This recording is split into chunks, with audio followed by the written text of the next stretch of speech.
Hello everybody, how's everybody doing tonight? Another not very planned, but I did plan it a little bit in advance tonight because there's so many. Dr. B was doing one right when I started to do it, and I was like, I'm going to hold off, maybe give her a couple hours, I've learned a lot. Ashley and Sharon, how are y'all doing tonight? I'm glad to see you guys here. Have you guys heard of the Stephen Avery case? Hello, Kellyanne. How are you doing, girl? Do y'all know about the Stephen Avery case?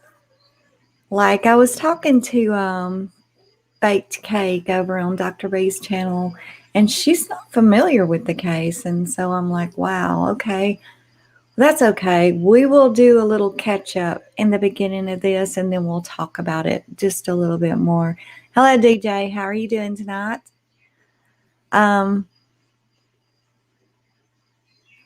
So yeah, I hope some of you are familiar with the case. It's been a while. Yeah, Stephen Avery, that was a humongous case. Like back, I don't know, I think it was 2005. It was huge. Like this guy had already been to prison once for 18 years. And then he maintained his innocence throughout those 18 years. Well, he was actually released and turned free when DNA came around. And they were able to prove with one single pubic hair through DNA that he was indeed innocent. So he was released after 18 years of his life gone. Yes, Ashley, I gave you a wrench one time before. Girl, you're there for me, always. Of course you do. But yeah, he was released after spending 18 years. He was finally proven innocent by DNA. And then he actually sued for wrongful conviction for $36 million. Okay. And won. He was due to be paid that $36 million within 2 days of being handed down this, being charged with this murder. No, you guys are all the best. You guys are awesome. So, yeah, I've got a little rundown here. I'm just going to play it because I believe it can explain it a lot better than I can without all my notes and all my everything. I actually also have a video that I'm going to go ahead and put out there as soon as this live's over. And it really deep dives into Avery. And that is why some people think that he's guilty. I'll tell you right now, my husband thinks he's guilty. Straight up, it doesn't matter. Even though the evidence were obviously planted, my husband thinks he's guilty. And I believe that my husband is going on. Avery wasn't a really good person, okay? He just wasn't. I mean, I'm just saying, he wasn't. He done everything from animal cruelty, animal abuse, to robbery. I mean, he just wasn't a good person. You're going to see in just a moment, just to give you all a rundown back. However, just because he comes from the wrong side of the tracks and he's did some really bad stuff doesn't mean he's a murderer. However, when a county is due to pay him $36 million, and then just 2 days prior to that, oh no, you murdered somebody. Crazy case, y'all. This is like a 70-30 in my opinion. And that's speaking from people I know and looking in these, these different forums and groups and things like that. I'm seeing a 70-30 here. 70 innocent, 30 guilty. right? So it looks like in here, the people that's, aware of this case are saying we pretty much got a group of people that thinks he's innocent here. And then, of course, we have the ones in here that's not really familiar with the case, I believe. Her body was found on his property. I think it was burning in a barrel, if I remember right. Yes, partly so, yes. We're going to really start digging into this case, and I'll tell you why. There's new evidence came about within the last week of this case. Kathleen Zellner is one bad ass. She has taken his case pro bono. And she will tell you now, she will not take one unless she knows she can win it. She has went as far as buying the vehicle. She will prove his innocence. I believe she will. Now, the new evidence they got now, yeah, it's going to, if it's true, it's definitely, and they can prove it true, and I believe they can, but it will definitely get those two out. But here's the kicker. The one going back in, or the one that will be being charged, is Brendan's brother. Yeah, his brother Bobby, that testified in court.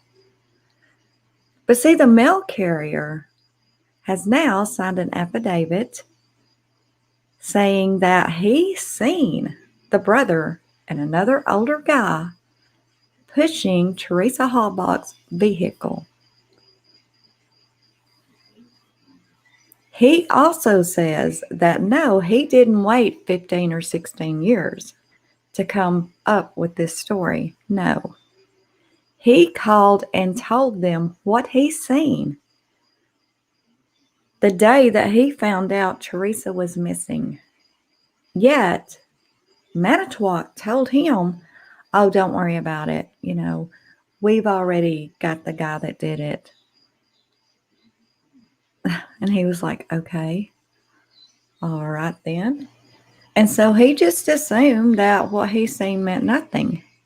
However, it must have meant a lot, because Kathleen Zellner filed his affidavit with the court last week, and I believe this case is about to explode. It's highly likely that Manitowoc County may again have to release him on wrongful conviction. This happened in 2005. He's been in there since then. So they may have to release him on wrongful conviction yet again. And not just him this time, his nephew, Brendan, who was only 16 years old and was obviously coerced into his false confession. Oh, yes, Kathleen is the best of the best. She is a beast. That's right. And she'll even tell you, I won't take it. I will not take it unless I know I can win it. Even Kim Kardashian has spoke out for Stephen and Brendan. When Trump was doing all of his pardons, he even said he wanted to pardon these guys. He feels like they're not guilty, right? But he can't. He cannot pardon Stephen, which that's the one that had been brought to him. He can't pardon him, reason being, it's on a state level and not a federal level. So, like I say, there is 30% that think he is guilty all day long. I don't think there's but maybe 1% that think Brendan's guilty. I mean, he's like 99%. Why he's even still there, I don't know. I mean, they pull a 16-year-old, very mentally challenged child out of the classroom, take him to the police department, interrogate him, using the shittiest tactics, man. Tactics you would use on your 5-year-old to get them to tell you the truth. All Brendan wanted to do was get back to class for some test and get home that night and watch WrestleMania. It's pathetic, y'all. It really is what they did to him at 16 years old in 2005. That day, he never went back home. He has been in custody since then. It's horrible with Brendan. It's horrible with Steve. I think Steve's innocent too. I think they both are. Yeah, what are the odds of being found guilty twice in your life? Yeah, Sharon. And what about, they were about to have to pay him $36 million. You know, that's a lot of money. A lot of money that county was fixing to have to pay out on his wrongful conviction. And not only that, admit they got it wrong, you know. So, and I actually have talked to one of the brothers, the Dassey brothers. I actually spoke with him yesterday a little bit. He may be coming on panel with us at some point. He is a member of our channel, but it's Brendan's brother, but they don't have the same mother. Okay, this one I speak to, his name is Brad, and he has an unpopular opinion, or he did. I don't really know where his opinion sits now because I haven't really talked with him much about that. But I can tell you that he is no fan of Brendan's mom at all. Okay, JoJo, you sleep good, hon. I would have started this earlier, but I just didn't want to jump on no toes. You know what I mean? Just don't like doing that.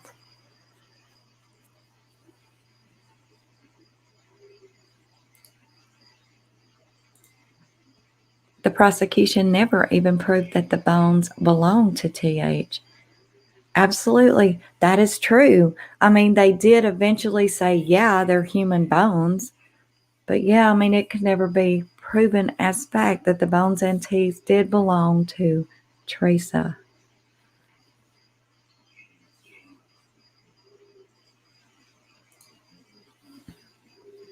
See, Ashley, I believe that has a lot to do with it as well. Now, it's really hard when Stephen did have such a bad rep. And there's where it's hard to come to your decision, right? There's where it's hard to come to your decision because of his route. And it was bad. Just saying. It was not good. But at the same time, there was way too much evidence and proof that case was damn planted evidence left and right. That guy was framed. That is the worst railroad case I think I have ever seen. Like, seriously. Stephen is in Wuhan prison, maximum security prison, which is only a few miles from the prison Chris Watts is in at Dodge. Why Chris isn't in Wuhan, I don't know. Chris shouldn't be in no transitional prison, in my opinion. He needs to be in real prison.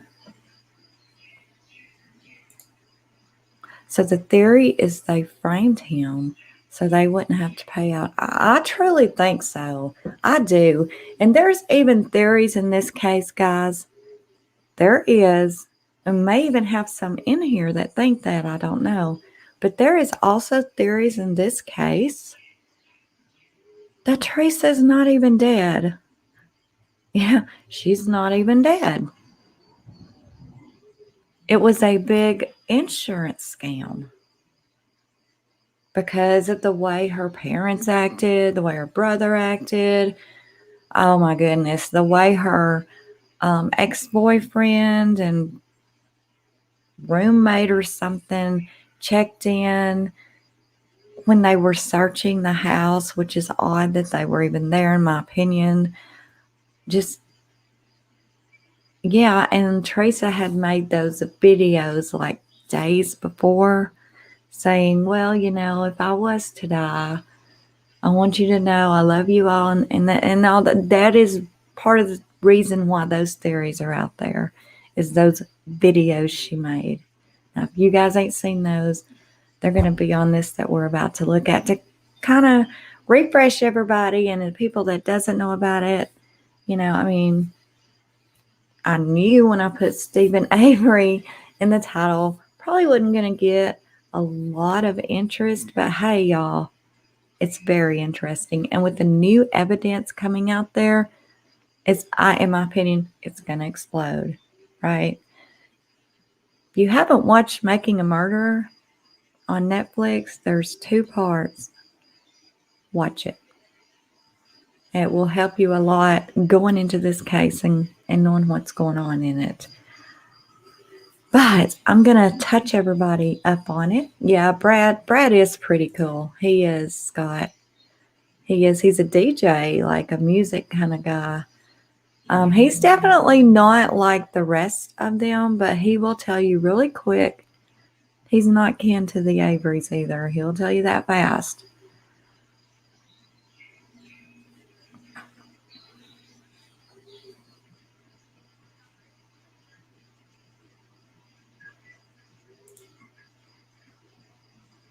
Yeah, it was never clarified 100% certain.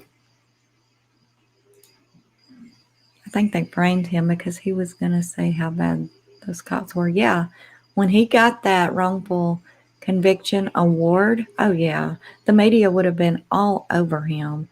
And he would have been saying his piece, and they know he would have. Absolutely. The keys, they searched his house, 7 times, and the 8th time they found them. I think they actually found them on the 7th. It might have been the 8th. But yeah, that little small, tiny, double wide trailer, okay? And it was small. And it was like a bachelor pad. So it's not like he had a lot of things in it anyway, right? And it really wasn't like super messy or anything like that. FBI, the police department, hell, all these people had went in there, searched that house up one side, down the other, found nothing. Nothing. But then on the day that, and this is a fact, y'all, you'll see it in the video. I'm going to put it up after this live. It took me forever to research it, but this is a fact. On the 7th search, they conducted this search after her boyfriend and her roommate had signed in for like 15 or 20 minutes, and they left. They left. And then when they left, shortly thereafter, they go in there and search again. And damn, if the key isn't laying right there, easily seen. And the biggest kicker with that damn key to me is the key has got DNA all over it. All over it, right? Stephen Avery's. But guess whose DNA is nowhere, not even on the lanyard, nowhere on that key? Teresa Halbach's. Now, how in the hell is that? If it's her key to her car, then why isn't her DNA anywhere on that key or lanyard? The only DNA anywhere on it is Stephen Avery's. Stephen had been in jail for quite a while. When this search finally happened, the 7th time, 8th time, whatever it was, when they finally found the key.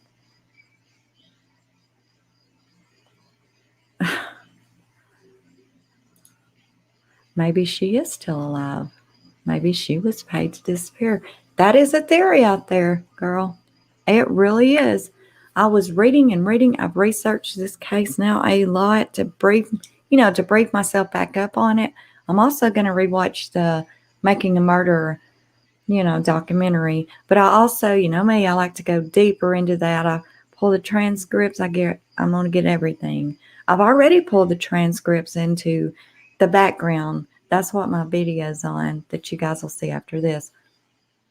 Or after the live, I'm going to put it out there anyway.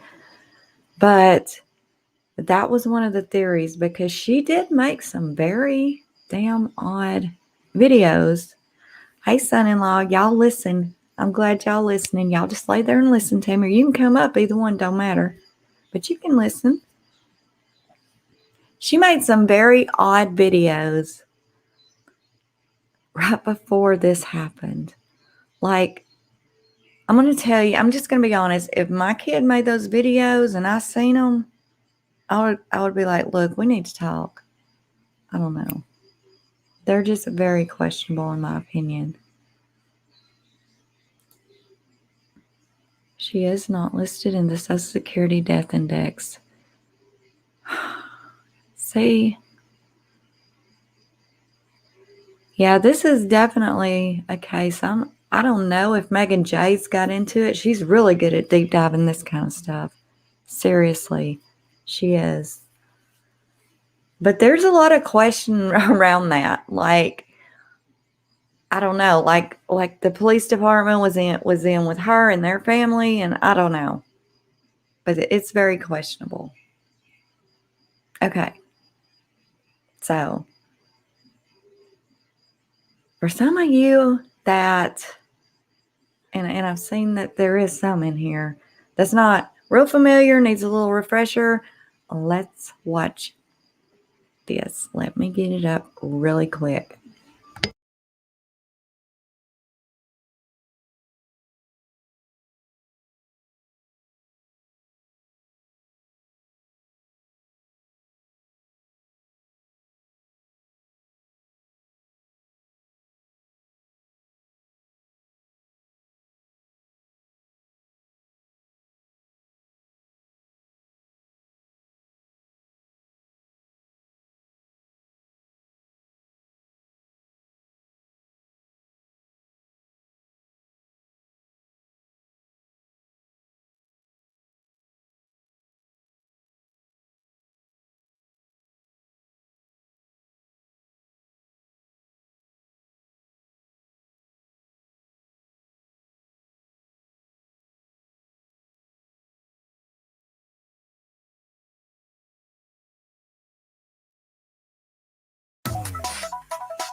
He's one of Wisconsin's most notorious killers.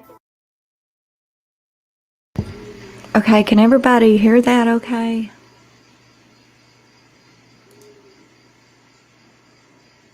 I paused it just to make sure everybody could hear.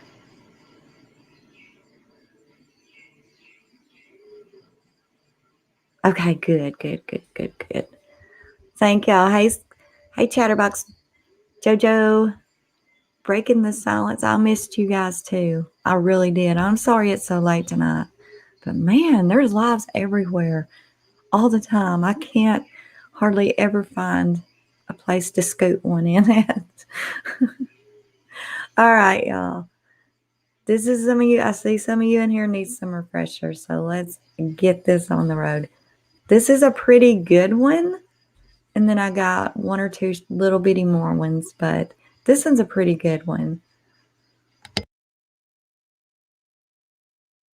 I'm innocent. I won't do nothing to harm nobody. Freed from prison, only to be convicted in a brutal murder. They're planting evidence. DNA doesn't lie. Now, a decade later, Stephen Avery is back in the spotlight. The sheriff was told by the police, you have the wrong guy. The movie sparking a movement questioning his guilt. Don't imprison an innocent man. Tonight, 12 News goes beyond the headlines, the hype. What you didn't see when we take you inside the case files. Making a Murderer is igniting a firestorm and is making international headlines. Most of you have heard of Stephen Avery and the murder of Teresa Halbach. In the next 30 minutes, we'll explore this fascinating case. You have asked hundreds of questions on Twitter and on our Facebook page. We will get to many of those and tell you where Avery's case stands tonight. But here's where it began, when Stephen Avery was convicted of rape, a crime he didn't commit. 1985, Avery is arrested for raping a woman on a Manitowoc beach. The victim identifies him in court. Avery maintains his innocence, but is sent to prison. 2003, the Innocence Project and DNA testing clear Avery's name. We know he didn't do it. Right. Yeah. We stood behind him 100%. He's released from prison. I'm feeling fine now.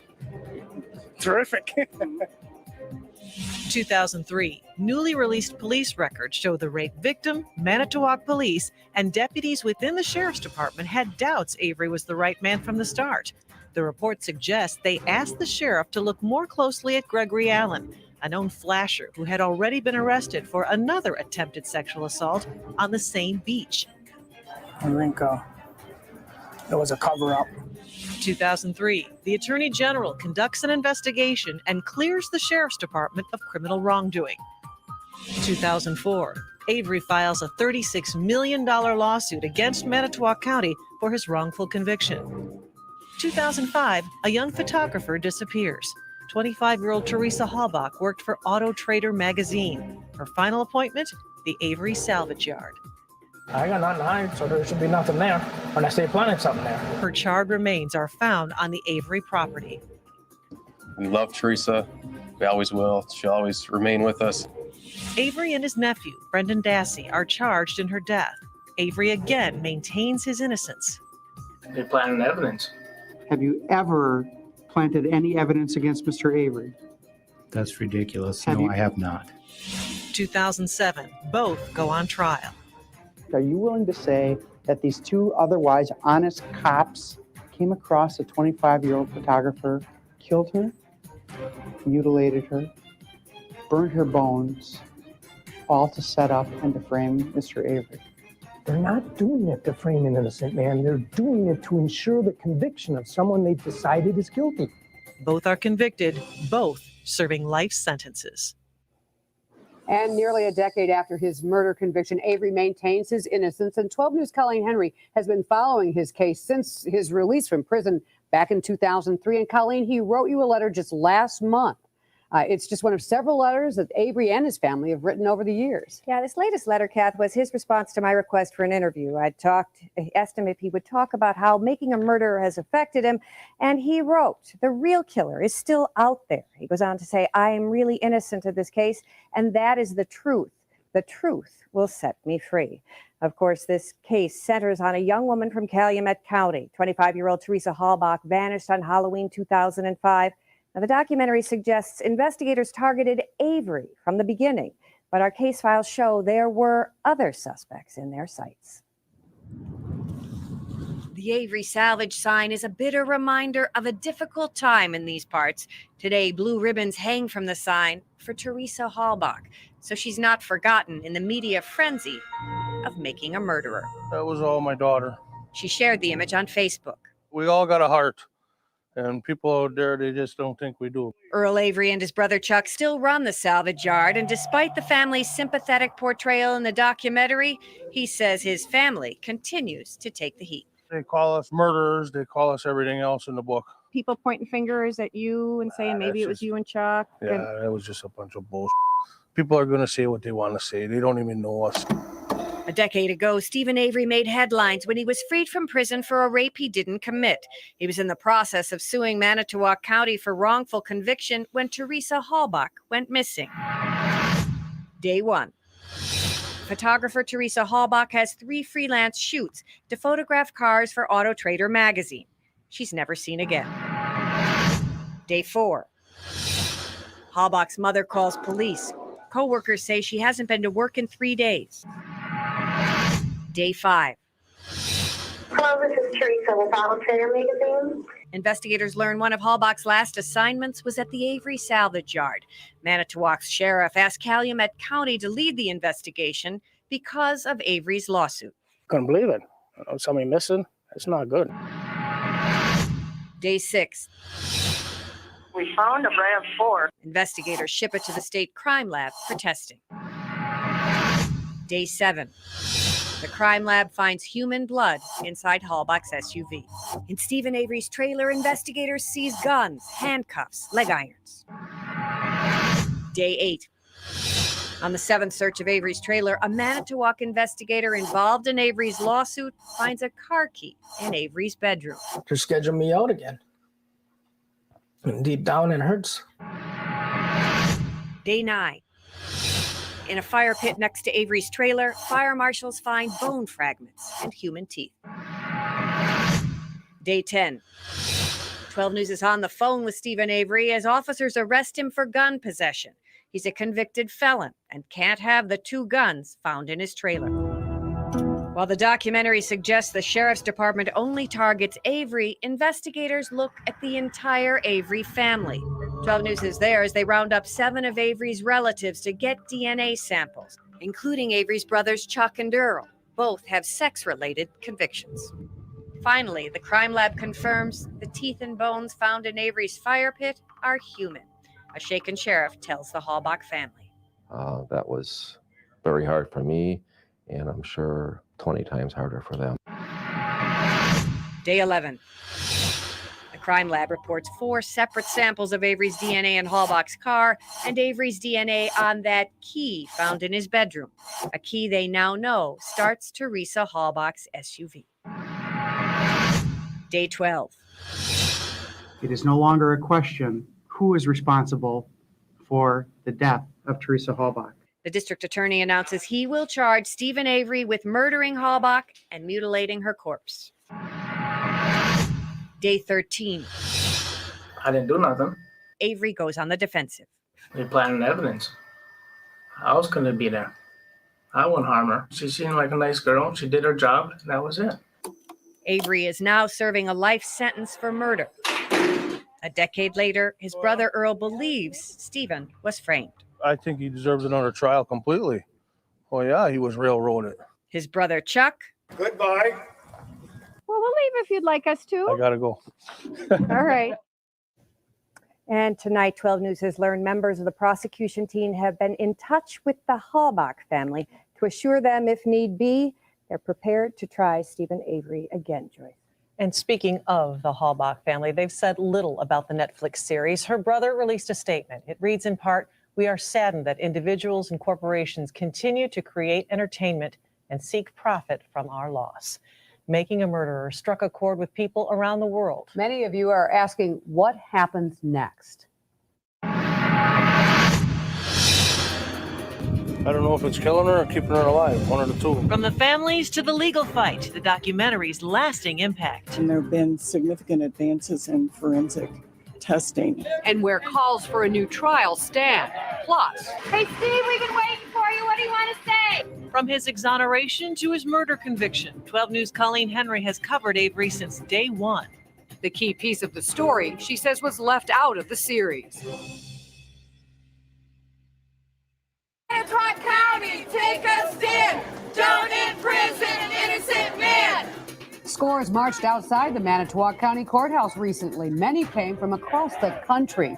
Some calling for Stephen Avery's release, others saying he is where he belongs. Welcome back to Stephen Avery Inside the Case Files. The convicted murderer is in the process of asking for a new trial. He also has a new attorney. Kathleen Zellner is launching an independent investigation into the DNA evidence in Avery's case. She says her Chicago area law firm will do every forensic test available. Zellner even bought the same SUV Halbach drove.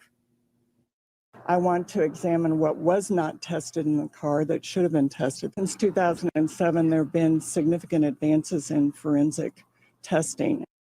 Zellner also says her team is looking more closely at other suspects in Halbach's death. Avery's nephew, Brendan Dassey, was just 16 years old when he was charged with helping his uncle rape and murder Teresa Halbach. He is now 26 and has an appeal pending in federal court. Just hours ago, 12 News spoke to his attorney. Robert Dvorak is working with Northwestern University's Center on Wrongful Convictions of Youth.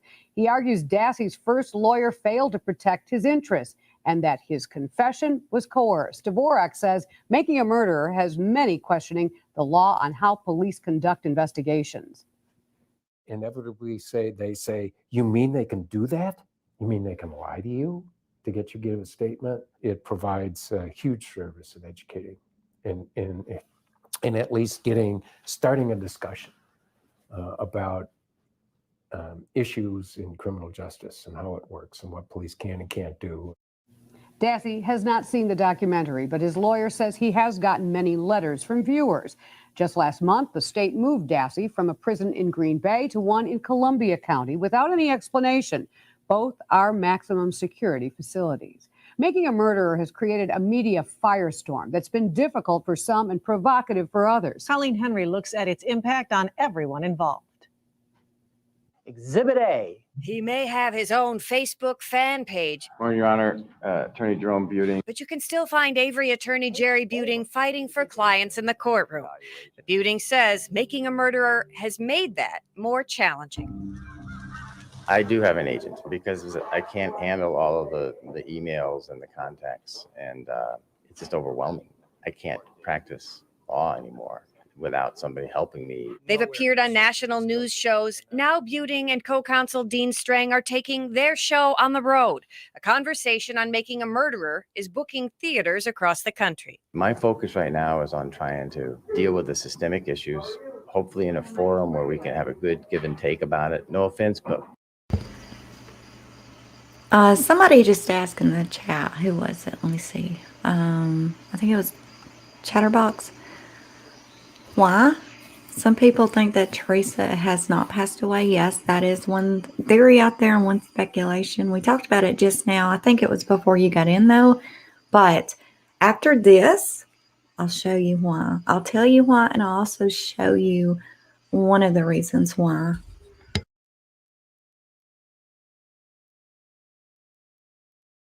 $2 minutes on nightly news isn't enough.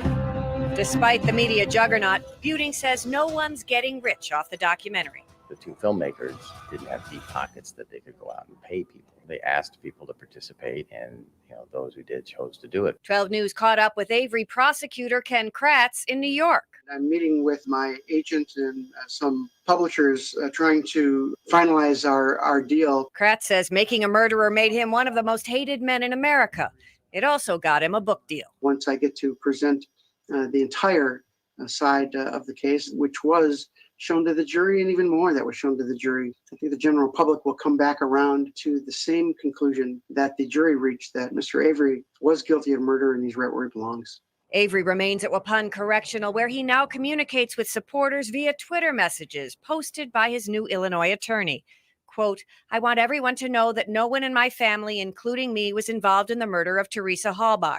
It is obvious who killed Teresa, but Manitowoc cops chose not to investigate him so they could frame me.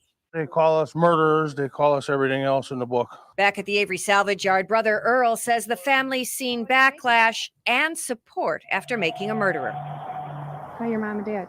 They're almost 80 years old. They can only take so much. Is your mom still going back and forth all the time? Yes. No. Killing her? I don't know if it's killing her or keeping her alive. One of the two. Earl Avery still believes his brother was framed by Manitowoc Sheriff's investigators Andrew Colburn and James Link. What bugs me the most is that Colburn used to be my buddy, and I don't understand them. I don't understand how he could do such a thing. And they call us animals? Them guys ain't no better. The Averys haven't forgotten the young woman at the center of this case. The blue ribbons that hang from their salvage yard sign a reminder this story isn't entertainment, particularly for the family of Teresa Halbach. Coming up, we go behind the scenes of the Avery trial.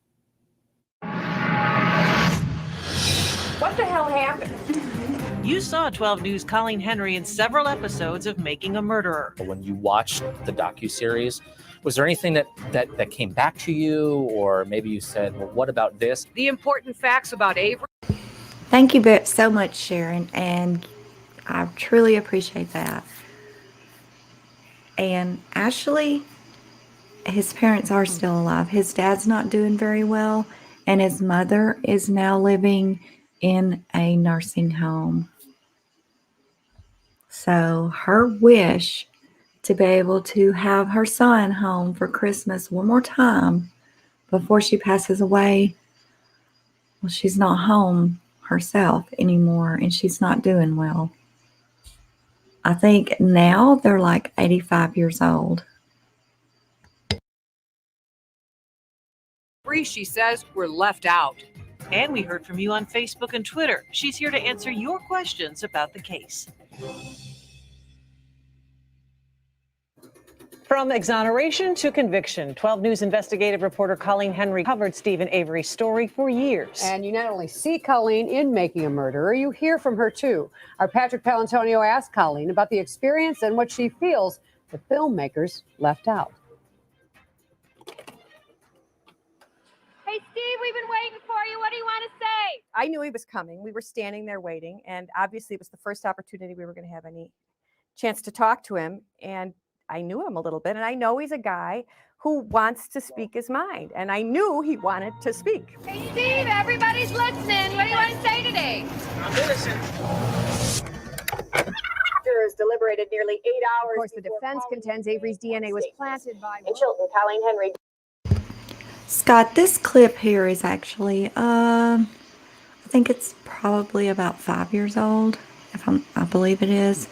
But it gives a really good, breakdown. It is after Zellner had already gotten involved. And as you probably know, there's not a lot came about different with the case until just last week with this new evidence and eyewitness and everything. So I'm not sure if there's a whole lot of new things that's happened since this, except for what just happened last week. WISN 12 News. When you cover a trial, you get to know the people around you, especially when you're covering a trial for weeks, like the Avery case. What did you know about these filmmakers? Actually, they just struck us as students. They came in and introduced themselves and said, we're students at NYU. We read the article in the New York Times and we said, this is crazy, huh? Isn't it? And we're going to just be here. And they showed up every day and seemed to be working hard. We're very polite, very humble. They certainly portrayed themselves as people who had a lot to learn, very often asking our photographers for technical help, very good team players, nice people. You established it as November 3rd. And We see you primarily in the media room there. Can you take us into that room? Because there are times when you might see the defense attorneys and the prosecution in the same room, one at the podium, one off to the side. Can you explain how that worked and what was going on behind the scenes? Think post-game sports. That's basically what was going on every day. When you have a big trial like that, very often judges will try to corral and coordinate coverage so that it doesn't get out of hand. There was not only Milwaukee media, Green Bay, the entire state was covering this. Every day at the end of testimony, there would be a podium where any party that cared to speak would be available. So very often you would see Mike Halbach, for example, Teresa's brother, would come down. Why now? The defense would come down after key witnesses and they'd give their version of what was going on. And then from time to time, less frequently, the prosecution came down and answered questions so that we understood what we'd just seen. If you have questions, we'll take 2 or 3 minutes. What the hell happened? There were moments in the film that you could actually see the stress. And the stress, a lot of it was driven by the fact that post-game generally happened at the same time live shot time happened. When you watched the docuseries, was there anything that came back to you? Or maybe you said, well, what about this? I didn't see it. What I found missing from the documentary was some of the stuff that we had reported on heavily, which was the background of Stephen Avery and the background of his family and why it was that Stephen Avery had been considered a suspect in the 1985 sexual assault he did not commit, why it was that investigators were looking at him again after Teresa Halbach disappeared. His brothers had rap sheets. There was reason for law enforcement to be very familiar with this family, and it may not just have been they lived on the wrong side of the tracks and weren't Manitowoc upper crust. All week, we've been asking you what questions about the case do you want answered? Using the hashtag #AskColleen, give us your feedback on Facebook or Twitter. Coming up in less than 3 minutes, Colleen will answer some of those questions for you. Who asked us questions about the Avery case on Facebook and Twitter. And so Colleen is here to answer a couple that came up quite a bit. And one of them, how could investigators interview Brendan Dassey without a parent or a lawyer there? After all, Colleen, he was just 16 at the time. 16 years old. And, you know, Joyce, actually, the law allows police to question kids without a parent or a lawyer present, though the rule is with adults. If a juvenile asks for a lawyer, the questioning should stop. Now, this is interesting. It's thanks to Dassey's uncle, Stephen, that we actually have that video of his interrogation. Now, after Avery's exoneration, the legislature passed a law. It requires interrogations to be recorded, and that's what we're watching right there. And all interrogations. And Colleen, we hear this a lot, too. Avery was looking at a substantial payout, millions, for his wrongful conviction when this murder happened. And people wonder, how could he do this? Right. Well, we had so much to lose, right? Some people have come right out and asked, who would be that stupid, right? And so we're going to actually answer the question some of you asked. How intelligent is Stephen Avery? Making a Murderer suggests his IQ was about 70. He was intellectually challenged. That's considered borderline. He did poorly in school, was in classes for the learning disabled. And according to court records, he lacked coping skills. They also show that he was in classes for learning disabled kids and did not do well at all. All right. We talked about it, a new trial. Ultimately, if he got a new trial, what would it take for a different outcome? Yeah, You've watched the last one. As you know, it's tough to get a new trial without some blockbuster new evidence, a confession from somebody else, an eyewitness who would come forward, or of course, there's always that option with some sort of advanced forensic science, as you saw with the DNA, which wasn't available in 1985 when he was convicted of the rape he didn't commit. So something like that could happen. Of course, that might get him a new trial. Whether or not he would be vindicated at that time is unclear, but his flamboyant new attorney says she won't quit until And he's out. you'll keep covering it.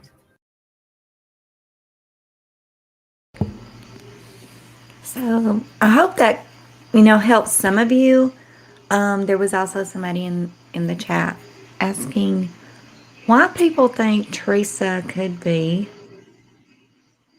still alive. And then I also saw a comment where someone said, no, she was murdered, but not by the Averys. Well, that's also another theory I didn't think about. That is true. Many people think that her boyfriend and roommate had something to do with it as well. And it was planned to make it look like the Averys did it. Now, here's the thing about the vehicle they found, and some people may not know this. Like I told you, I've been deep diving like hell for the last week, ever since I knew about the new stuff coming out. And I didn't know this. I did not know this until yesterday. The one that actually found the RAV4, Teresa's vehicle, on the salvage yard was actually related to Teresa. Yeah. I mean, it was actually a relation to Teresa herself. You're talking about a 40-acre salvage yard. Humongous. 4,000 vehicles on this yard. You would think it would take a long time, especially if it's supposed to be hidden. It's got a little branch through over it, whatever. But you would think it would take a while to find one specific vehicle and all that, right? Well, she walks right to it. Literally. I mean, yeah, there is luck that happens. There's flukes that happen. But that was a hell of a fluke, really, to walk right to it. Okay, another gist of this is it was only 250 feet from the damn car crusher. Avery's worked here his entire life. He lived here, right? So why would he put it here, throw a little branch over it? Why wouldn't he crush it, right? He's got a car crusher 250 feet from where he supposedly hit it. But no, I'm going to put it here, and I'm going to throw his branch on top of it. And then, by fluke, the missing girl family is going to be the one to find it within 10 minutes out of getting out of her vehicle on a 40-acre salvage yard with 4,000 vehicles. Now, come on, y'all. Come on. He could have crushed that car easily. This is what he's done for a living his whole life. He knew how to do it. He could have crushed this car and easily went and got a backhoe, bulldozer. They've got all this stuff. And he could have buried that car, right? But no, he's just going to throw a branch on it. He ain't even going to contemplate worry about getting $36 million in 2 days. Nah, ain't going to worry about that. You just seen where all the shit that was happening from the time she went missing, or before she went missing, all this that was happening, it was lined up. He was fixing to get $36 million. So he's going to chance that and just piss it to the wind to take somebody's car and put a branch on it after he murders them, burns them, all this stuff. Wow. Oh my goodness. How could there have been no reasonable doubt? How did these juries find no reasonable doubt whatsoever after looking at these evidence? What is up with that?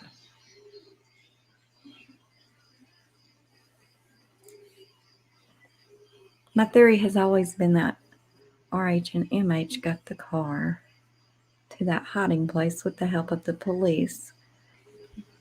Yeah, that's what I always thought as well. But now this newspaper guy said he actually saw Bobby Dassey pushing it with another older guy. Well, I've always thought Chuck. Now, I'm just saying, Chuck, Stephen's brother, is weird. I mean, he just never wanted to talk. The rest of them were all about talking to the media and trying to figure out what's going on. Free Stephen, all this. But Chuck was always real standoffish of the media. Did you ever notice that? He's like, get the hell out of here. I don't want to talk to you. You got no business. You know what I mean? He was very standoffish. Well, you know, Chuck has got, now this is fact. Chuck has got a sexual criminal record too.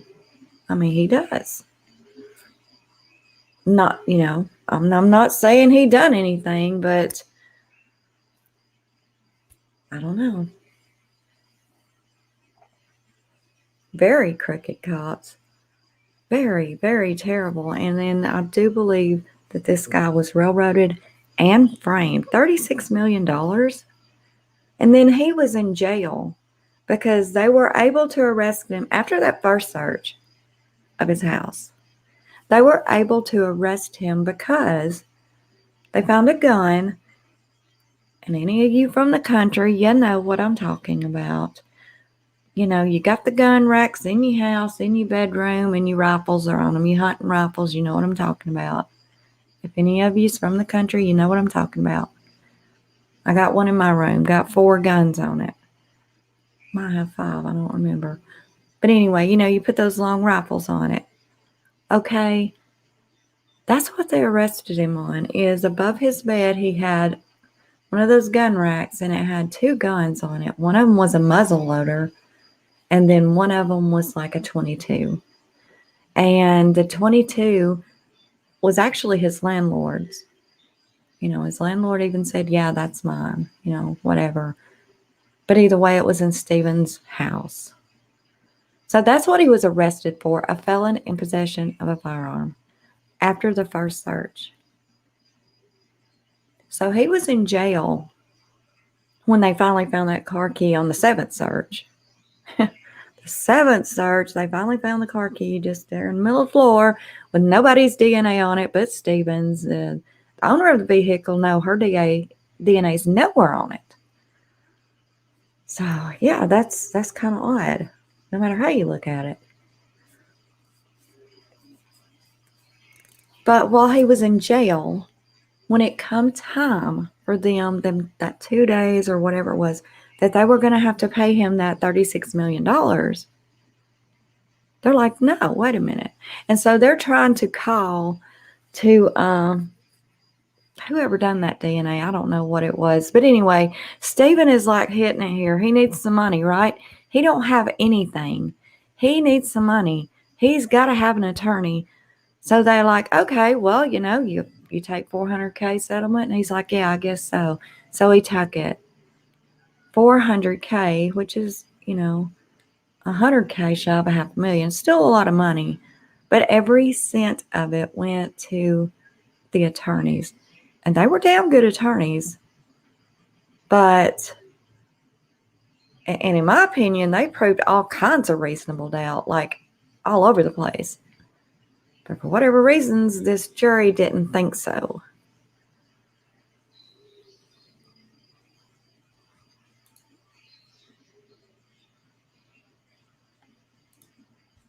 Okay, y'all, let me pull this other one up here. And here in a few, you'll see what I'm talking about with Teresa.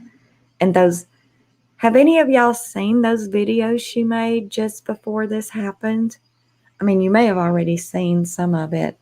But they're very, yeah, he got $400K. I mean, well, he actually didn't get anything. It went straight to his attorneys.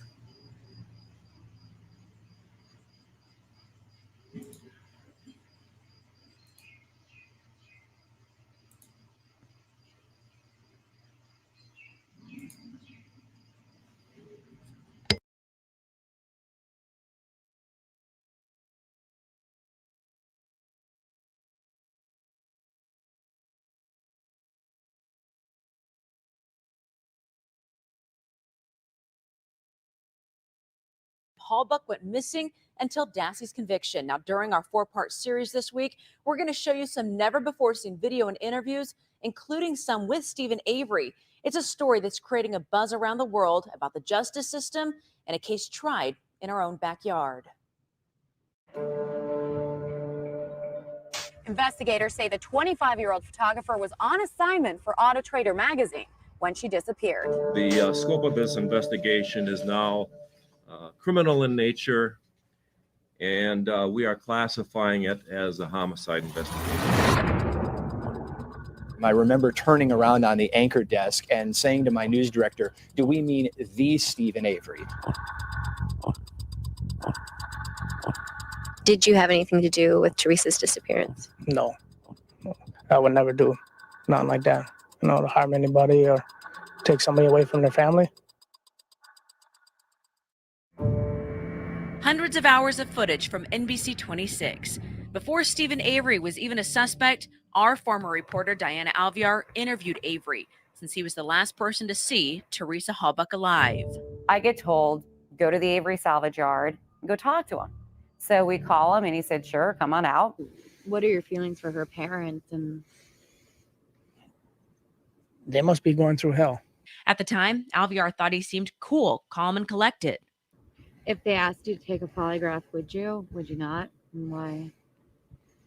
Well, I got nothing to hide. They want me to. I don't care. It wasn't until later, looking back, Alviar realized the significance of the interview she did by the red van.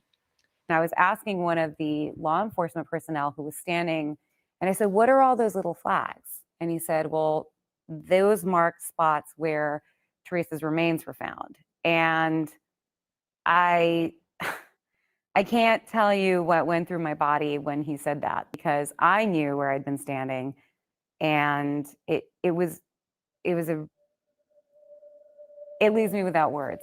Avery spoke to our reporters next at his family cabin in Crivets. By this time, law enforcement were already searching the Avery salvage yard. I'm sure there are people out there that say, you know, gosh, this is suspicious. We think he did it. What would you say to people who are asking questions like that? I'd have to say I didn't do it. Well, if I did it, why would I stick around if I'm guilty? I won't. I'd be running. I ain't running. I got nothing to hide. Again, Avery seems unrattled. Well, I wish she'd come out and show her face so she can go home and be with her family. That's probably the main part. Officers came here to arrest Stephen Avery at his brother's home in Manitowoc County. At first, police arrest Avery for being a felon in possession of a firearm. Pieces of human bone and teeth were found on the Avery property, and the bone has been determined to be that of an adult female. And with new evidence, Stephen Avery's charged with the murder of Teresa Halbach. Big developments today in court. Your reaction to a $500,000 bail and also being charged with the murder of Teresa From his Halbach. jail cell, Avery actually calls into the NBC 26 newsroom during our evening newscast. What made you call us? I don't know. I don't want to take a fall for somebody who did something to me. I don't feel like doing a life sentence for something I didn't do. Stacy's co-anchor, Bob Healy, currently runs the newsroom at NBC 26 and was on the air when the call came in. To have, your news director say, we've got Stephen Avery on the line, I'm going to put him through. You were like, okay. What would you say to the Halbach family? I'm sorry. It's their daughter. I don't know what else could I say. I'm sorry this happened to her or whoever. I don't know what to say. Openly answering questions about a case that was gripping the state. Stephen, would you be willing to take a lie detector test to try to have this your statement stand up? If that's impossible, I probably would. Do you think that you're going to be able to beat this? I'm hoping. If I didn't do it, I should beat it. Now, tomorrow night live at 10, we focus on some of the evidence left out of the Netflix series. We speak with former reporters in the courtroom every single day, and an exclusive interview with prosecutor Ken Kratz. Part 2 is tomorrow live at 10. It's been over 10 years since the Teresa Halbach murder case captivated our community. Now millions are watching the story on Netflix, becoming amateur sleuths in the process. Tonight, after pouring through hundreds of hours of NBC 26's unseen video, we focus on the evidence left out. Everybody's listening. What do you want to say today? The Netflix documentary has polarized viewers and prompted thousands to sign petitions to free Stephen Avery. It's also frustrated others who lived through the trial, like former NBC 26 reporter Diane Alviar. I wanted to throw my remote control because they were telling a story that was not the story that we got day in and day out. While some can't stop watching, the documentary has been criticized for being one-sided and leaving out important parts of the case. I fervently believe that Netflix has an obligation at this point to fix what they did, to fix the one-sidedness of this. Special Prosecutor Ken Kratz believes significant evidence was left out or not explained, including the bullets found in the garage. If you have a bullet that's fired from Stephen Avery's gun, and that bullet we know passed through the body of the victim, there was an excellent chance that we knew exactly not only who killed her, but how she was killed. However, not much focus was put on the bullets in the series. Well, the bullet was itself one of the most, if not the most important pieces of forensic evidence in this case.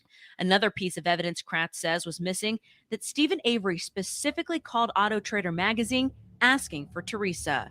Specific language the man used in requesting the photographer. He had wanted the photographer that had been out there before. Did he say why he wanted that same photographer? Because he had a minivan for sale. Teresa Halbach didn't just happen on this property. Teresa Halbach was targeted by Stephen Avery. Now, Teresa had complained about Stephen answering the door with just a towel. She was creeped out by Stephen Avery. Kratz also says the series doesn't mention the fact that Avery made calls to Halbach that day using the star 67 feature to hide his number. The jury knew. The jury knew that the star 67 feature was used. I was able to present the evidence, the hard evidence, that dispelled that it's poor Stephen Avery or that he's a good guy or things like that. And I was able to present all of these things for the jury to consider. Also under consideration, but not in the Netflix series, Avery's alleged plans for a torture chamber. Investigators interviewed Jesse Werleen, an inmate with Avery at the Green Bay Correctional Center. Werleen said Stephen Avery had drawn up plans for a torture chamber. He went on to say Avery described his plans upon being released from prison to abduct several females and use the torture chamber. Many reporters cover the trial day in and day out, including former NBC 26 reporter Aaron Keller. Regardless of who is guilty and who is innocent, this case reminded me that there were very real families touched by the events that transpired. There are real people involved in this case, and that, you know, they're going to have to relive this nightmare 10 years on. Both Diana Alvear and Aaron Keller's reports are featured in the documentary. They react to the petitions and calls for Avery's freedom. They should go look at the court documents and read the public records and examine exactly what was presented, when, by whom, and how. And the answers are there for those who want to dig deeper.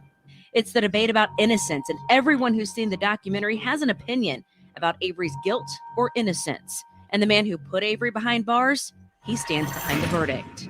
The main actor here, everybody believes, is Stephen Avery. He was convicted. He received a life sentence, no possibility of parole. That man's right where he needs to be. Now, we reached out to the filmmakers for an interview and they declined our request. Coming up tomorrow, as we continue to show you never-before-seen video, we explore the case against Brendan Dassey, breaking down the confession video that put Stephen Avery's nephew behind bars for life. The biggest mistake women can make when it comes to reducing wrinkles is not really understanding where they come from. It's a story only on NBC 26. The 10-part documentary, Making a Murder, has been seen by millions across the country. There have been protests and petitions filed to try and free Stephen Avery and his nephew, Brendan Dassey. NBC 26 has saved hundreds of hours of unseen tape for more than a decade on this case. Tonight, we share more of those tapes with you, including Brendan Dassey's confession that he helped kill Teresa Halbach. Tell us the whole truth. It's this tape, a confession from Brendan Dassey, lasting for more than 3 hours, that sealed his fate. I didn't touch her. During the interview with investigators, Dassey's story changes. Was she tied up already? Or did you help him do that? She was tied up already. From having no involvement with the murder to telling officers how it happened. Kind of fill in those gaps for us. Honesty here, Brendan, is the thing that's going to help you. Okay, no matter what you did, we can work through that. Okay, we can't make any promises, but we'll stand behind you no matter what you did. Many who watched the confession in the Netflix series feel Dassey was led into his confession by investigators, but Special Prosecutor Ken Kratz disagrees. We'd received information that he was starting to change emotionally. Brendan was crying, sometimes for no reason. Brendan had lost over 30 pounds. He probably knew more than what he was saying. Defense attorney Avi Burke, NBC 26's legal analyst during the case, says the fact that Dassey was interviewed alone raises many questions. It was a tremendous risk for Brendan Dassey to be allowed to be interviewed at all, and particularly with no one else present, no attorney present, no family member present, no guardian present. Burke believes the 16-year-old with special needs wasn't able to understand the consequences of his statements. He had very limited IQ, very limited mental capacity. Brendan was able to resist suggestibility, and his IQ has no correlation at all with his willingness to accept suggestibility. It does have a correlation to how good he is at lying, how good he is at weaving a story. So why did Dassey confess if he had nothing to do with the murder? I'm your friend right now, but I gotta believe in you. And if I don't believe in you, I can't go to bat for you. Okay, you're nodding. Tell us what happened. Your mom said you'd be honest with us. Burke says under interrogation, someone that's easily influenced may tell people what they want to hear to please them. And it's not unusual that people will confess to things they haven't done. We already used you for this. But Kratz doesn't believe Dassey was forced into anything. Brendan was telling the truth, that he was involved in both the rape and the murder of Teresa Halbach, and was a very clear recitation of what had happened. It would lead up to August 2007. Dassey convicted of life in prison with the possibility of parole in 41 years. I was kind of hoping maybe 20, 25 years, I mean, there wasn't no fingerprints. NBC 26 interviewed family shortly after the verdict. I guess you have to face the consequences. So you agree with the judge, basically? To a certain extent. Do you think he was involved in this? I think so. I think he really was, and I think he was coerced by. Okay, that's Brad. That's His brother the one I saying he talked feels to. Brendan didn't fully comprehend the sentencing. I don't think he really understands what's going on. I don't think he grasped the concept at all, what really happened. But Kratz stands firmly behind the video and Dassey's role in the murder. Brendan Dassey made choices. He could have been a hero. Brendan Dassey could have saved Teresa's life. Now, Brendan Dassey has a new defense Yes, team working God, on agree. his case. He- Currently, Dassey has a case pending hasn't in even got federal to say court. There's no Brendan. timetable for a judge's ruling. Coming up tomorrow in our final piece to Avery Uncut, we look at the person many say is missing from the Netflix series, Teresa Halbach, a look at her life and why so many people feel that she should be the focus of this national discussion. Now, for all of our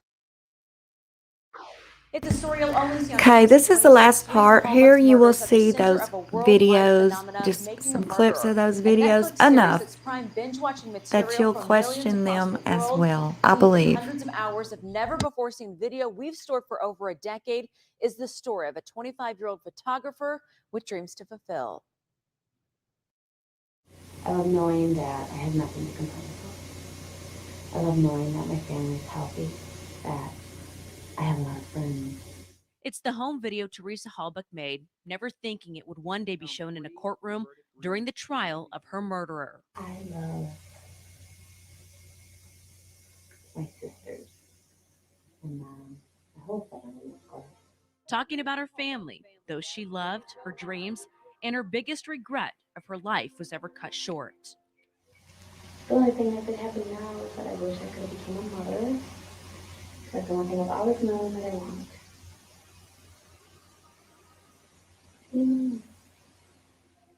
Teresa Halbach's dream of becoming a mother was taken away on October 31st, 2005. Known as a talented photographer, volleyball coach, sister, and daughter, nearly everyone who knew her described her as a wonderful person, loving and involved in her community. She was always laughing, smiling, just cheering you on, telling you to do your best.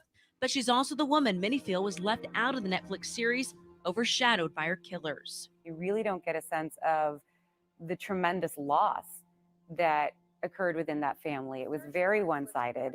Former NBC 26 reporter Diana Alviar covered the case from beginning to end, even interviewing Halbach's parents when she was still considered a missing person. The reality is that she was a wonderful person. I mean, she lived 25 very full years of love and service and coaching her sister's volleyball team and being involved in her church. And she was a really good person. After hearing about the documentary, Alviar wrote a blog titled "Her Name Was Teresa Halbach: What Netflix Missed with Making a Murderer." I just kept saying, what about Teresa? What about Teresa? And finally I said, well, if nobody's going to speak for her publicly, I will. Because one thing that was always really important to me when I was covering a terrible case like this was never losing sight of the fact that this was a human being. Alviar said she had to make people aware that Halbach is what's missing. She says the series doesn't do her justice. At the heart of every story are people, are real human beings, and you owe it to them to present the story in a way that represents them with dignity.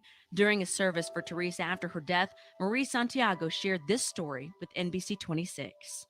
I talked to Teresa because my husband and I are in the middle of an adoption, and asked her, we wanted to do a party. So I asked Teresa about her photography and doing it for us. And she grabbed my arm and just said, Marie, I could do that. And I wouldn't charge you anything for it. It would be a gift. Now, this is how Marie describes Teresa. Teresa was very innovative and vibrant, youthful, had a lot of great ideas and just took charge Those who knew her want people who watch Making a Murderer to know why Teresa was a treasure. Say I die before I'm 31. On the third day tomorrow. I don't think I will. I think I have a lot more to do. I just want to know, whenever I do die, I just want people I love to know that whenever I die, that I was happy. That I'm the happiest little kid of my life. Now, for all of our coverage surrounding the Teresa Halbach murder, Yes, Scott, I do have an email. I usually have something to work. Yeah, there we go. There we go. But so, yeah, what do y'all think about that? I mean, it gives you the gist of it, you know. I mean, it is not really deep diving into anything. Not really. It just kind of gives you the basics of what happened. I really went deep into Stephen's criminal background, and there's, you know, he's not what you would consider who you'd really want to be your neighbor. I'll say that, you know. But at the same time, he didn't do this. I personally don't think he did. I am on the 70% that says he is innocent. Period. Railroaded, framed because of that settlement. That's the way I feel. Now, like I said earlier, my husband thinks he's guilty. I don't know how he thinks he's guilty, just to be honest. And I've asked him, why do you think he's guilty? You know, because he did watch Making a Murderer with me, part 1.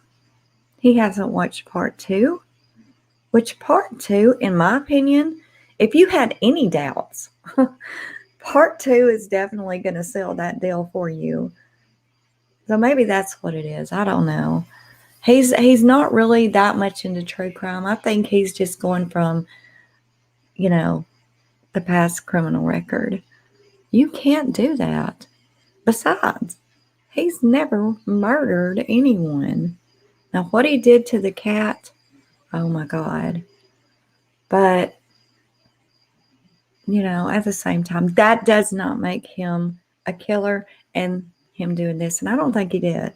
He had way too much to lose. Way too much. I'm going to follow your example and give my time and energy to those who get me instead of draining me with stuff that won't matter in 2 days. I agree. Lord, I don't have much energy anyway, and my time is not that much either. So we got to use it wisely. We really got to use it wisely. The drama is all over almost all of true crime community. No one is covering cases, just fighting with each other.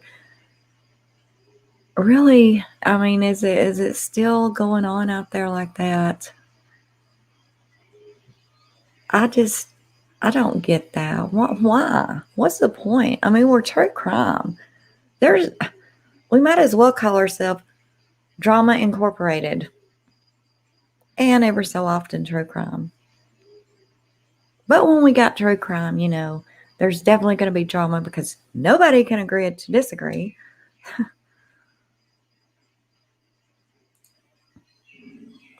Yeah, that's what I was saying, Ashley. Randy, for those of you that don't know, Randy's my husband. He just looks at me and says, no, Stephen's guilty. I'm like, no, he's not. And I'll say, please tell me. And then I'll throw the evidence because I get annoyed.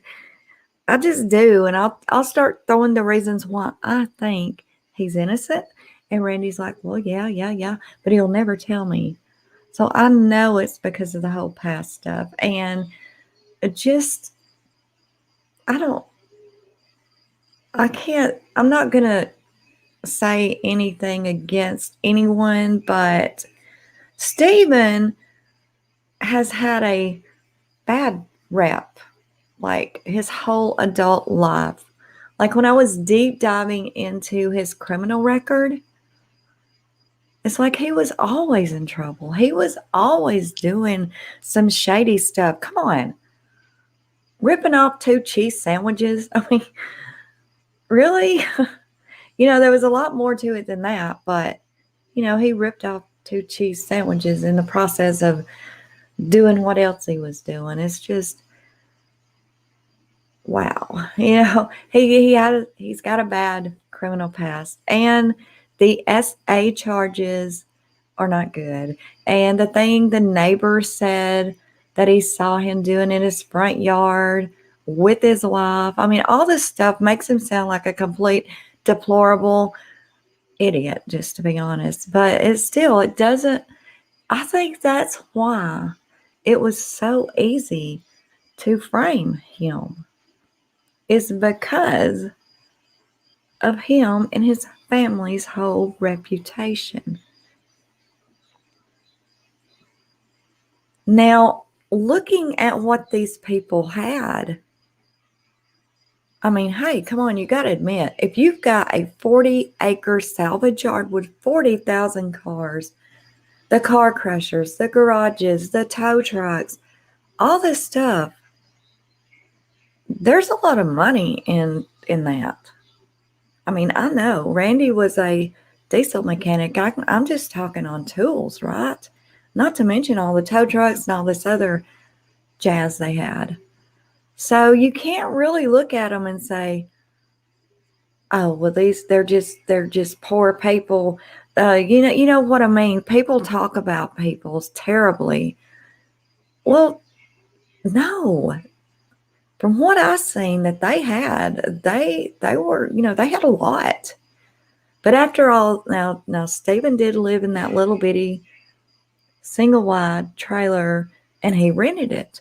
And Barb lived really close to him in a trailer as well. Now, Barb has a nice house now, and a lot of people's like, how did she get that nice house? Was it from all these donations, blah, blah, blah.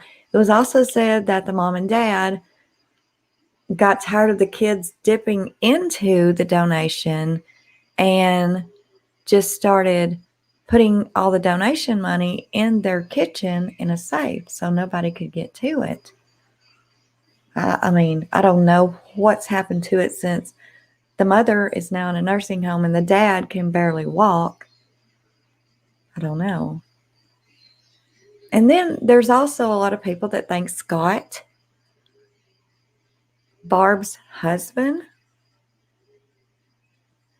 Brendan's stepdad, but it's actually Bobby that the newspaper delivery guy's saying, well, Bobby was very questionable, and he has been all along, in my opinion. I mean, even Brad is straight up like, hey, are you kidding me? Because Brad knows a lot about electronics. Anybody that knows Brad, and I know Scott knows this, he knows a lot about electronics. He's like, he does computers. That's his thing. And he's a DJ and all kinds of stuff like that. Well, on Bobby's computer, there was some very bad things found on it. After Barb had already said they didn't even have internet at their house. Okay, how could all of that have been being looked at and searched at and all that if they didn't have internet?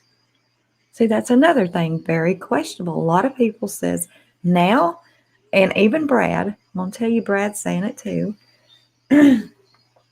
that Barb is just letting Brendan sit there because they didn't think Brendan would get it as bad since he was so, mentally challenged. And Bobby is her golden child. Brad said that Barb, which is Brendan's mom, is losing it right now. I mean, she's even sending him messages, Brad messages. If you believe Kathleen Zellner, you're an idiot. That's what Brendan's mom told Brad. Kathleen Zellner talking about Bobby being the one. Bobby is the golden child from what Brad says. So, you know, there's a lot of bad blood there with Brad and Barb. I'll just say that much. And I'm hoping I can get Brad to come on here and talk to everybody. And I believe he will. Because, I mean, he's just texting me out of the blue. He texted me yesterday telling him Manitowoc called him, you know. So I believe he will. I believe he's going to. Because I think he's wanting his voice heard. He's not a fan of Barb at all.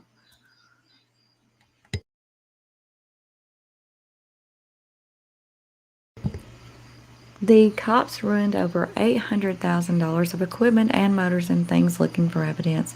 And Papa Avery still goes to the office every day. Yes, the last I saw a picture of their salvage yard, it was like nothing now. You know, they've had to sell so much of their stuff, so much equipment. It's like, and it doesn't even look like maybe, I mean, they went from 4,000 cars, and the last time I seen a photo, 100 cars. It's terrible.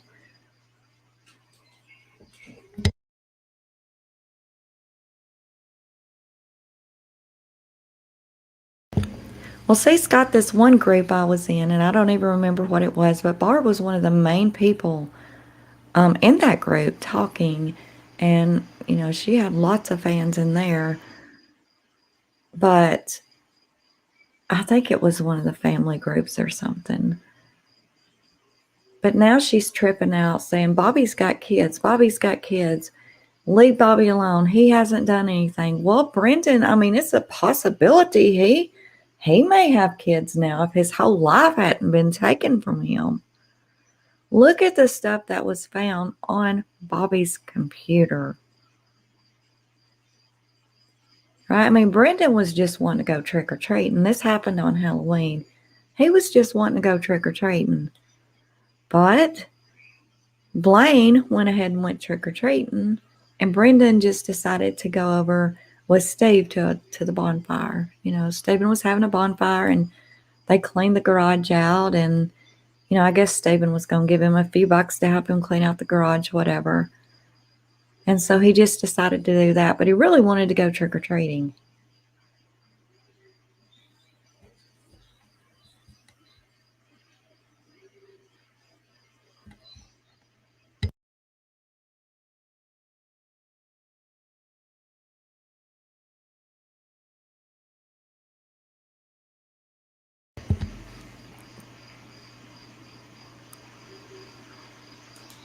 Oh, I may have missed something. I don't know. If I did, I'm sorry. When I get to talking, I don't really watch the chat while I'm talking, but then I do try to go back up and try to catch some questions. So sorry about that, Kim, you know. And I remember dial-up too. It was horrible. Yes. You see the little things going over and that little sound. Oh, don't miss it. Don't miss it.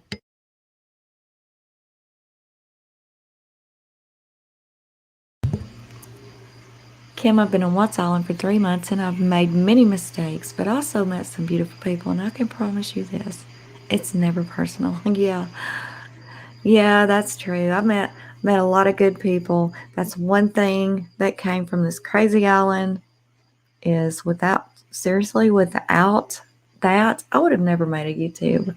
Like, what's case is even why I made a YouTube channel. Seriously. Really, it is. I was just listening, and Randy's like, why don't you just make a channel and talk to him because you know everything about it? I was like, I don't know everything about it. He's like, well, why don't you just do it? So I did, and that's where I ended up, and I love true crime, always have. So I was like, well, we're just going to talk about all true crime. That's what I like to do. But somehow I got hung up in Watts Island. I couldn't get off of it. Like every time I tried to step away and do something different, it was sucking me right back in. Tonight, Dr. B was talking about Gypsy Rose. That's another case I'm very passionate about, is the Gypsy Rose case. So we may talk on that as well, because that case is very, very much division in that case too. You got the 50-50 on that case as well. And the I can't say their name. The brothers, the Menendez brothers. It's like a tongue twister. But yeah, that's another one. That's another one.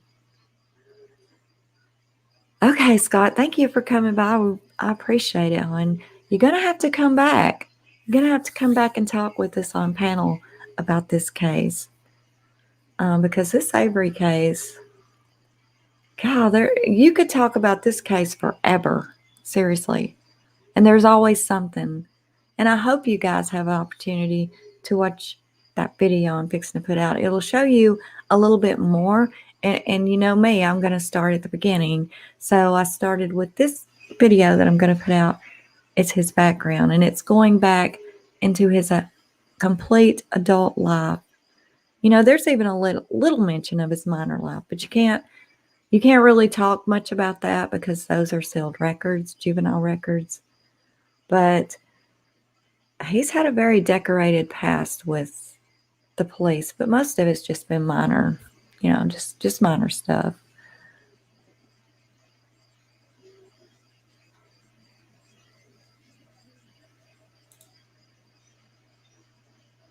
Okay, Kim.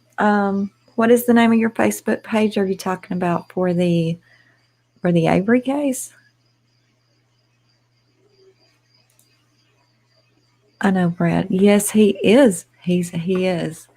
Like, if you know him then, so yeah, he actually sent me a message yesterday and told me that Manitowoc called him, you know.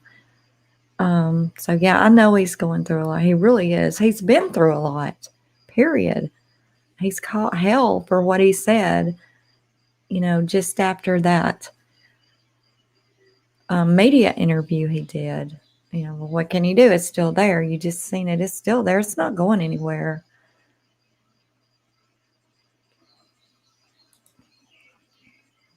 Oh, really? Well, so you came in from Watts Island, I assume? Well, I'm glad you found us, and welcome to Team Unjustified. You know, I've not been around that much. I don't do many lives. Like, it's because, well, like you see tonight, you know, there's somebody doing one on every corner. The competition is tough. Like it's hard to set a time. You know, and I never schedule them because it's rare I do that. And if I do, it's only like a few hours before time. And I'll do it because I'll see others are having lives and I'll go over there and support them. And then I'm like, you know, I'll just do it after theirs. And a lot of times I get too tired and I'm like, God, I got to go to bed. I can't wait. It's just hard to find a little corner and a time frame to do a live. I can go look right now and I'll guarantee you there's 3 or 4 that we all watch having one, you know, and people are already there, and that's what happens. And I always feel like I'm stepping on somebody's toes, and I don't like to do that. He did a YouTube and the radio show. Yeah, I know he was a DJ. I haven't talked to Brad much at all since actually just yesterday. Since it's been a while back, like I'm talking 2 or 3 years back, when he was really into his DJing and stuff. And I haven't really talked to him except just a little bit yesterday. I mean, he didn't even remember who I was yesterday. He's like, who are you now? And I was like, I told him who I was. And then, you know, that's when he wrote me and told me what was going on.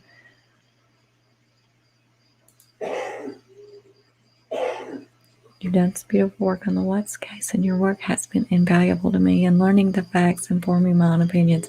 Good. That's so important. Your own opinions. I don't care what they are.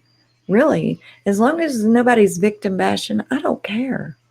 You know, everybody knows mine for the most part. Everybody knows that I think NK is no victim. You know, a lot of people give me hell for that, but I can't help it. I mean, I'm not going to lie about it. I'm going to tell you the way I feel. I'm going to try like hell to see it in everybody's point of view. That's why I liked hearing everybody's opinions, thoughts and opinions, because I actually do try to see it from that angle. And if I just can't see it, then I'll move right along. But I'm not going to sit there and say, oh my God, how can you think that? Are you, what? That ain't me. No, I respect what you're saying, even if I can't see it myself. It's ridiculous to sit there and dog on somebody just because you got a different opinion. I ain't never in my life seen nothing like it. Oh, have you been talking to him today? Kim, if you talk to him, next time you talk to him, because I don't talk. Like I say, I've just talked that one time within the last year. So if you talk to him, and it sounds like you've got a pretty good, you socialize with him a lot. So just tell him, hey, if you want to come on Unjustified, you can. Because I feel like he really wants his voice heard too, Of course he does. And I think it should be heard, I mean, he's family. Brendan's his brother. And from the way I understand it, he can't even be put on Brendan's visiting list because Barb won't allow it. And you can tell it really hurts him. It's wrong. That's his brother.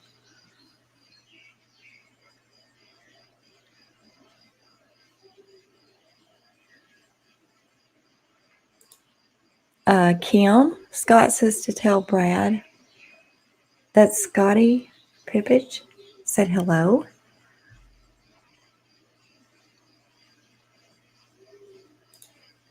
Oh no, really? That's terrible. I hate to hear that. I wonder if Barb had him do that.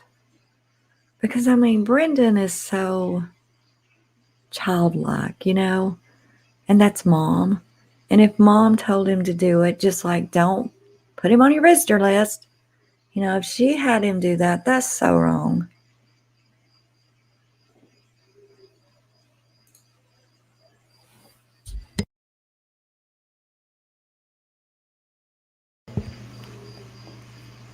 But we can't find definitive proof that she was involved in the FBI aren't listening.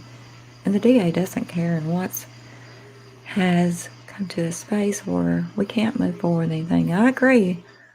I agree. I mean, we don't have like hardcore proof of nothing. But, inconsistencies. I don't know, y'all. In my opinion, we don't have hardcore proof of nothing. Not a damn thing in that case. Nothing. However, as you all know, I've read every word of that discovery. Not only have I read it, I've dug deep into it and talked about it. So here's my thing. In my opinion, there's more that points to she's got something to do. She knows something more. Something's up with her than there is, oh, she's a victim. I see more going towards guilt than innocence with her. My opinion, and I'm sticking to it until I hear something different or see, not hell with hair, until I see it with my own two eyes.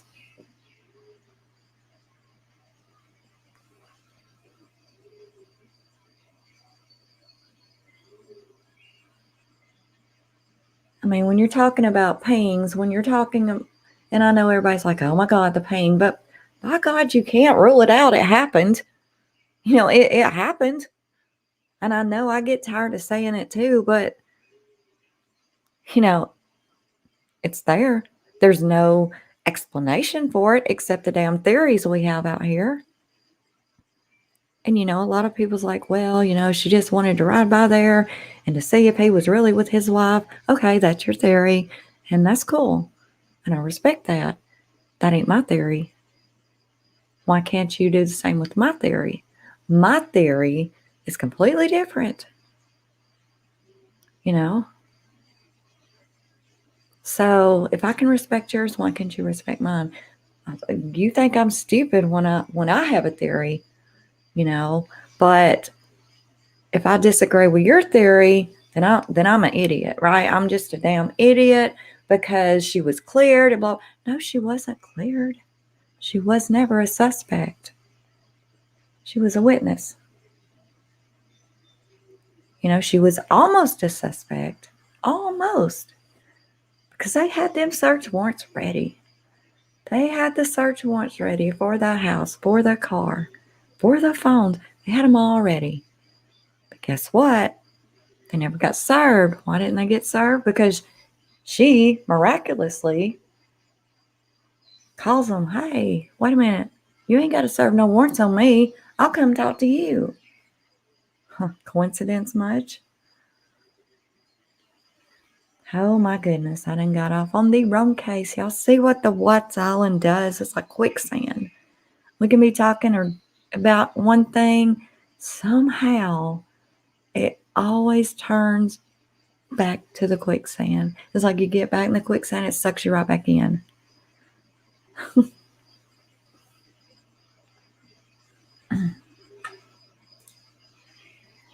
Kim, I did not know that. Really? See, that's one of the things I did not know. I haven't got to that point yet of pulling up all the trial transcripts. Geez, that's big. I didn't know that.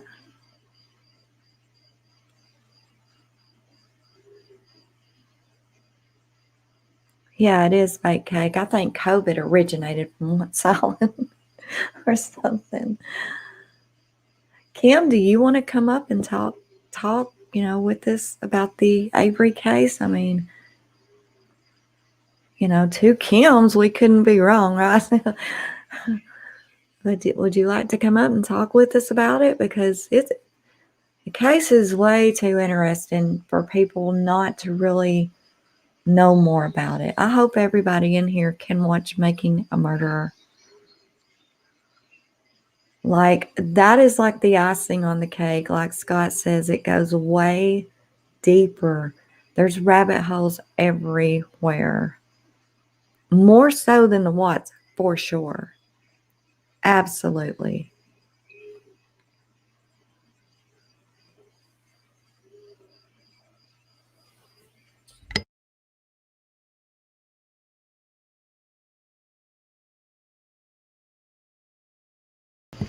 Oh, yeah, that's for sure. But, it's a damned if you do and damned if you don't with this Allan case. I'm telling you, people think, like me, and probably some of you, I'm sure, does not think justice was fully served. Now, we know Chris is in there, and that's where in the hell he needs to be. But we don't think it was fully served. Even if people had have gotten arrested for lying to law enforcement, like Casey Anthony did, that's all she was arrested for. She spent 3 years for lying to cops.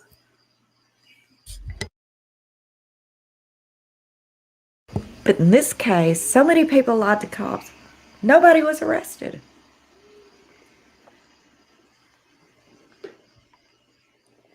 So, even if they had arrested anyone, come on now, we had Trent, we have, what's that other chick's name? Amanda, Nicole. There's proof in the pudding they all lied. Nobody was arrested. The only one that was ever arrested was Chris. And that's from his own confession. Circumstantial in his own confession.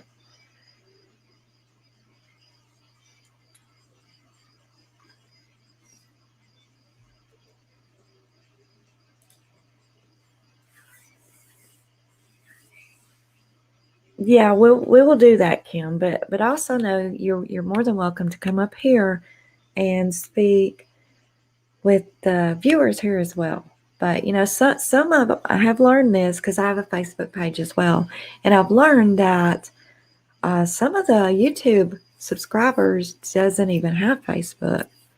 So a lot of my subscribers, it's like, well, I don't do Facebook, so Megan J doesn't even have a Facebook.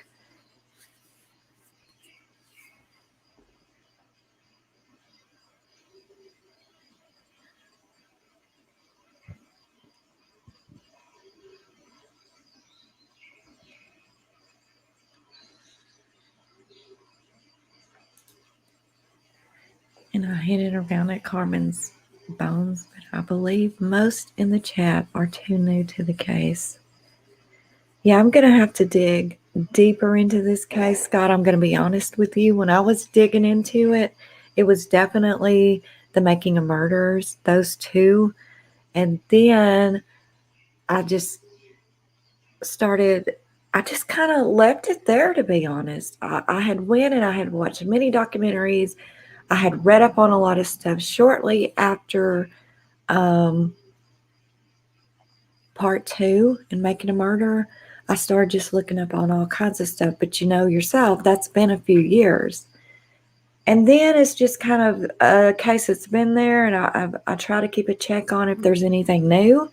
And then when this new stuff came out, like last week, a few days ago, I want to deep dive this case. I really want to know what the jury seen that I didn't, and it's got to be there. It's got to be there. Because if the jury seen what we seen, there's no way in hell they could have said there's guilty beyond a reasonable doubt. I mean, there's no way. So there's got to be something more. Got to. So I'm going to be pulling the trial transcripts up.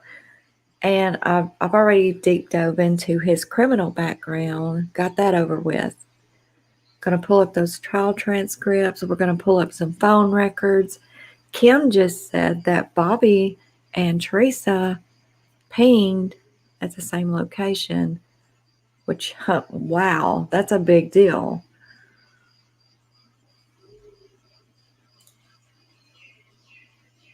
Yeah, they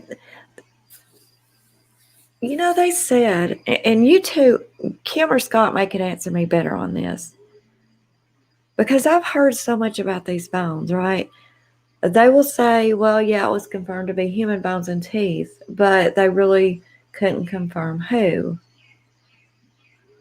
But then many say no, it could have well been animal bones. It was never confirmed it was human. So see, I haven't got into the transcripts yet, so I don't know the answer to that yet.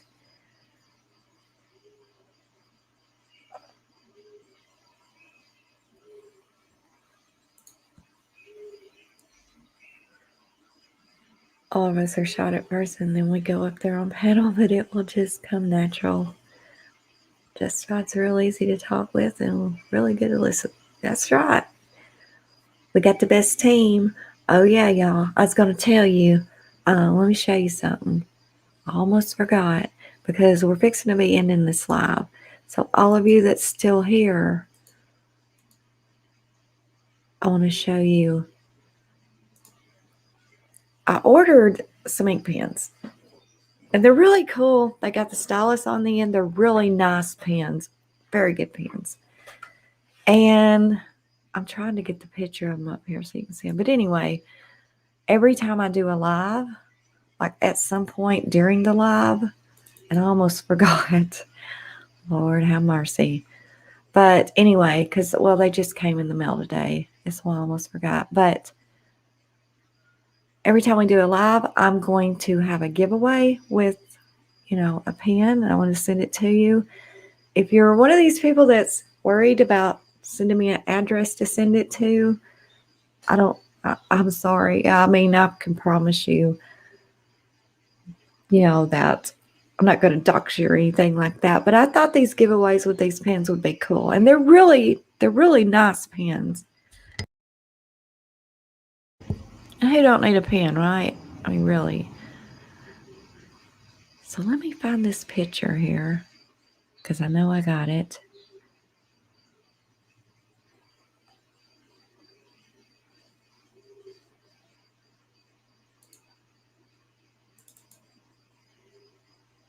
There it is.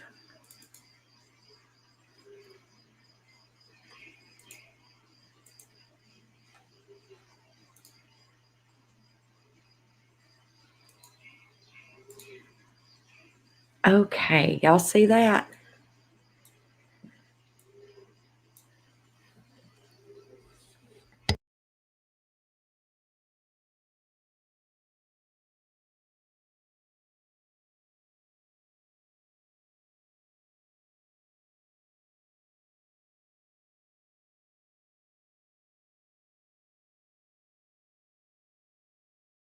Okay, y'all see that pen? It says proud member team Unjustified. One end of it is a stylus, right? It's like for your phone or your, touch screen, laptop, whatever. And proud member team Unjustified. Ain't those neat?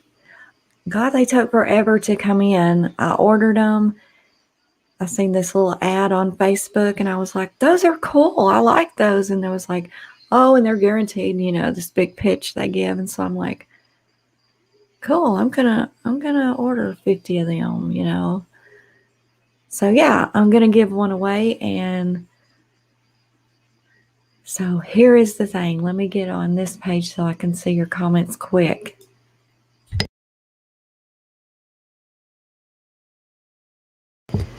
Okay, so we're fixing to end this live. And so here is going to be the question. So what I'm going to do is I'm going to ask a question. The first one to answer it correctly wins the pen. Okay? And it's really going to be a guess kind of thing because I don't think nobody's going to really know the answer. So just start guessing, And the first one to guess will get the pen. Okay. My birthday is in February. What day is it on? What day is my birthday on in February? And yes, I'm an Aquarius.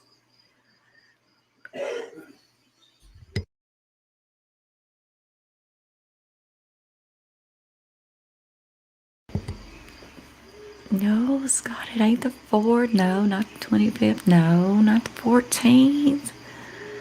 One of y'all's really, really close. Ah, Jojo, 16. That's it. That's it, girl. February the 16th. Yes, that's it. That's the only thing I could think of, y'all. I knew nobody would really know it, and it would be a guesstimating kind of thing. So, Jojo, you got that, girl. So, what, if you don't mind, what I need you to do is send me an address to that email, and I will put your pen in the mail tomorrow. Congratulations, girl. And also, y'all, every time I do a live, I'm going to do this, okay? Oh, so your February 4th, we got a lot. We got more Aquariuses in here. That's cool. That's cool. Okay, guys, pushing 2 a.m. Me too, Scott. We're going to call this a night. Jojo, don't forget to don't forget to send me an address to send this to. You're in Canada. Okay, well, just hit me with an address, girl. And I'll send it out tomorrow. And with you being so far away, it'll probably take you a while to get it, but I'll send it out tomorrow. Okay, guys, y'all watch Making a Murder, and please watch the video that I'm fixing to post. immediately after this live ends. Thank you all so much for coming. I hope you learned a little something. Give us a thumbs up if you hadn't already. I appreciate it. And hey, Mark, as a 30-second, Lord have mercy. We're just getting done here, Mark. But you guys have a great day, night, evening, wherever you may be. Thank you all so much for coming. And until next time, this is Unjustified.